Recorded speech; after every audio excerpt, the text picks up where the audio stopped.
Hello friends, and welcome back to the channel for war number 11 of season 45, and today we have a surprising rematch against Salty. I say surprising because rematches were supposed to be a thing of the past, but whatever fix Kabam implemented obviously didn't take. Team today, Void returning to action along with Hulkling and Iron Man, and we are on boss duty today with a rank 3 Maestro waiting for us at the end. Starting off today on path nothing because we have no section 1 fights. So obviously this is late. We've got 4 hours left in the war, so plenty of time.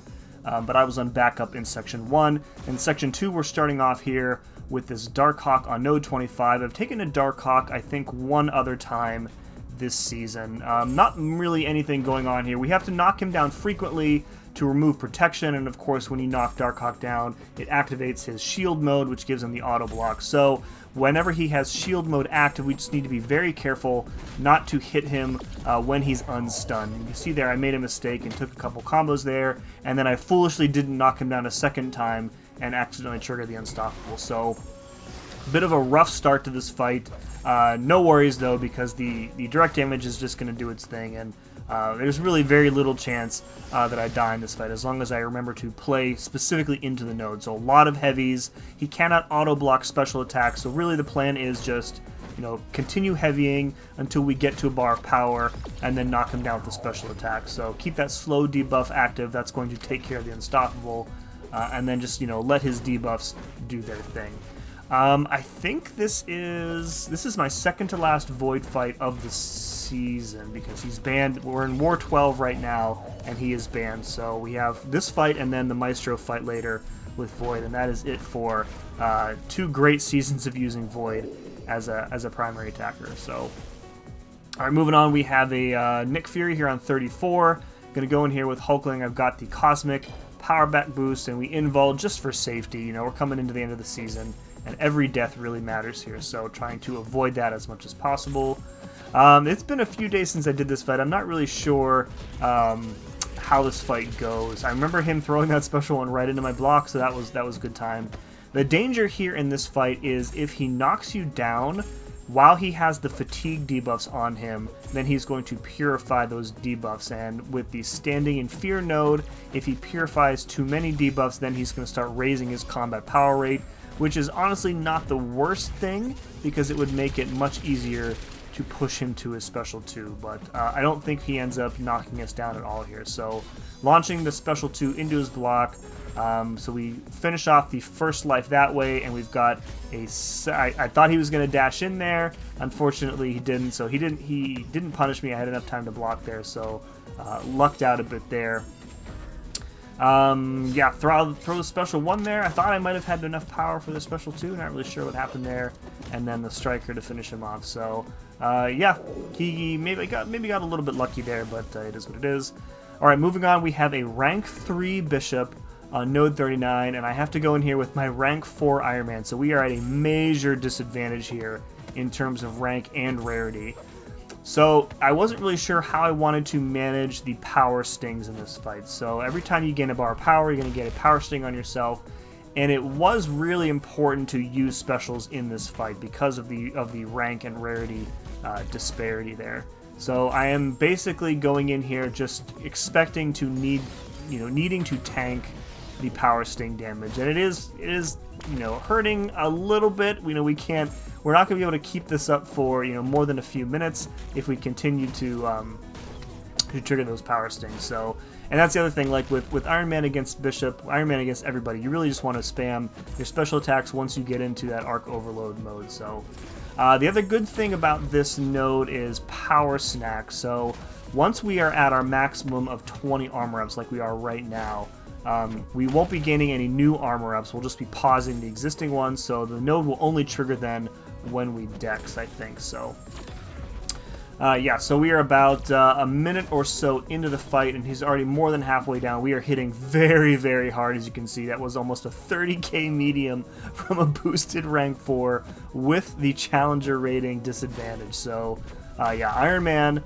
man, I feel like people are still sleeping on how good this guy is. He is an incredible champion, and really hope that I pull him from my Titan Crystal tomorrow, because I would definitely rank him up despite having, a max sig rank 4 here. So We have managed to keep Arc Overload up for pretty much the entire fight here, and we are not really in danger of dying from the Power Sting damage, so I'm being a little bit more liberal with my combos and my specials, and I think I just go for the kill here rather than baiting out another special 2. There we go. Alright, next mini we have a Future Ant-Man. Is this the first time I took Future Ant-Man? I think, can't remember. I'm losing track of my wars here. Either way, I hate fighting this guy. I hate glancing. I don't like Future Ant-Man specials. I have very difficult time dodging them. So the deal here is that you want to keep a Pierce effect up at all times. So at the start of the fight, you saw me wait out his armor up and then hit into his block to trigger a Pierce effect. And once you have at least one Pierce effect, he can no longer trigger his armor ups and then can no longer trigger the glancing. And because we are immune to power drain, we can still gain power from converting our buffs and eventually just hit into him with a big special 2. Right there I waste my, my indestructible, and I decide to just go for the special 2 rather than try and hit in his block. Not really sure why I did that there. We have a Pierce about to expire, so now we need to bait out this special attack, and then we need to hit into his block again before we start comboing him again so he doesn't gain another armor up. So right there, he glances that hit, so now we have to again sit back and wait. There we go, we got another Pierce effect, so we are safe to continue hitting into him. You know, any fight with Future Ant-Man, it's just, if you let him gain too many of those armors, things just go very poorly for you, because then, you know, you forget and you do a full combo while he has Surging Swarm, and then you're stunned, and then he nails you with one of those special 2s, and you're probably dead. So we're healing up from the disintegration debuffs. I think we end up finishing this at close to full health, despite taking a couple of specials to the face, as we've done already.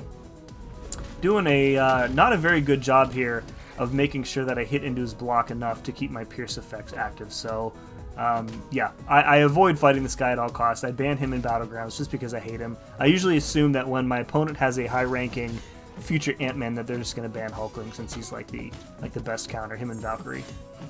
Alright, one more special 1 bait here, and then I think we fire off this special 2, and I think that ends the fight. So, come on, Zane, you can do it. You can do it. Throw that special. Come on, you know you want to. You know you want to. He doesn't want to.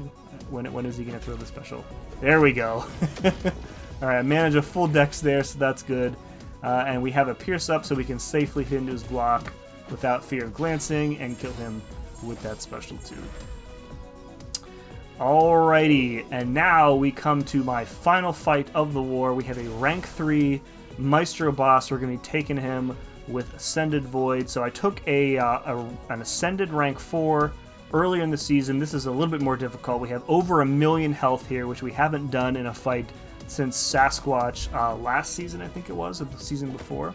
We only have 2 of the 3 Reed pre-fights, and the person who placed them mistakenly put Petrify instead of the damage over time one. So we could have gotten an extra unique debuff at the start of the fight. We didn't. My fault for not specifically asking. I thought I was going to get all 3, but it was some miscommunication there. Other than that, it's just, you know, bait out special 1 and keep the specials on him. I remember him being extraordinarily passive at this point in the fight, to the point where my Reed debuffs actually end up falling off at some point here. So yeah, I'm trying to get back to the special 1 here.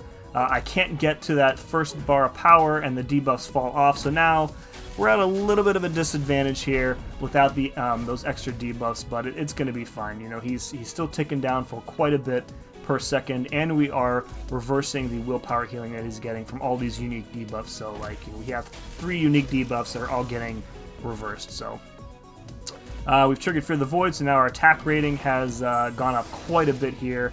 Nice 20k special 1 hit there, and we are absolutely cooking now.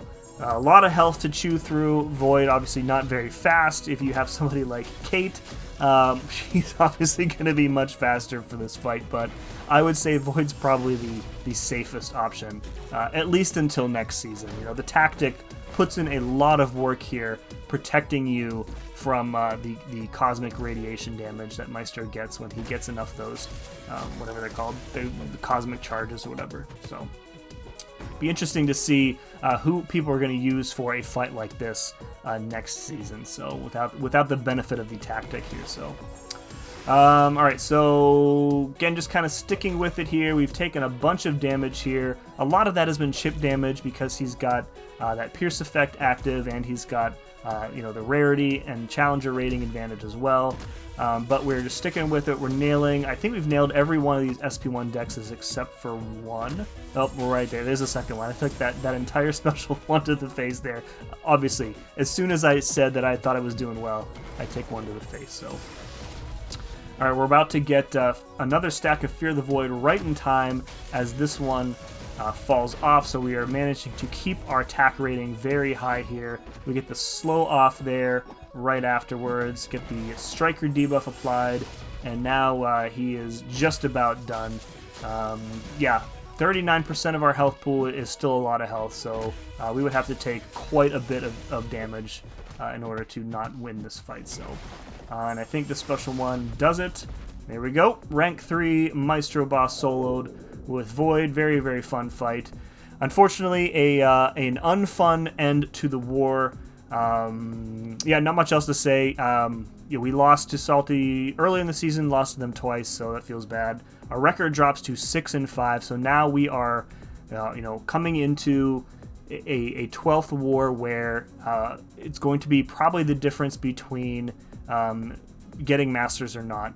If we finish 6-6, there is a pretty decent chance that we don't make Masters, and we are falling back to Platinum 1, which is a huge, huge bummer, especially since we were in a position this season where we were like one death away from guaranteeing top 10 and having a very strong shot at podium. So just a wild amount of swings this season, so we'll see where things end up. 5 kills for me, 0 deaths, and as I said, our record has fallen to 6-5. Folks, if you enjoyed this, please let me know by hitting that like button, and as always, thank you very much for watching. See you again next time.